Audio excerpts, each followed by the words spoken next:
ඔයාට කෑම දීලානේ තියෙන්නේ පුතේ. ඔයා කොයින් එක කෑවේ?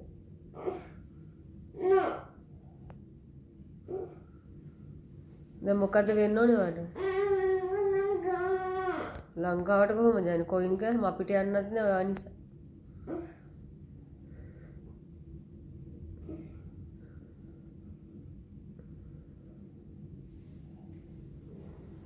දැන් පුංචිලා අත්තම්මලා නඩන ඔක්කොම. ඔව්. වයි කියන්නේ ඔයා කොයින් එක කාලා අපිට යන්න බැහැ නේද? ડોක්ටර් යන්න දෙන්නේ නැහැ නේ අපිට හොස්පිටල් එකේ.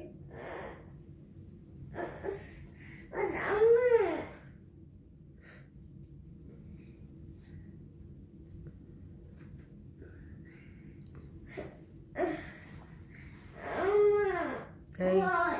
මොකද්ද? වයි කියන්නේ මොකද්ද? ලංකාවට යන්නේ කොහොමද? ડોක්ටර්ලා යන්න දෙන්නේ ඔය කොයින් එක ගිලපු නිසා. වයි කියනවා කොයින් එක ගිලපු නිසා. ඒක තමයි හේතුව.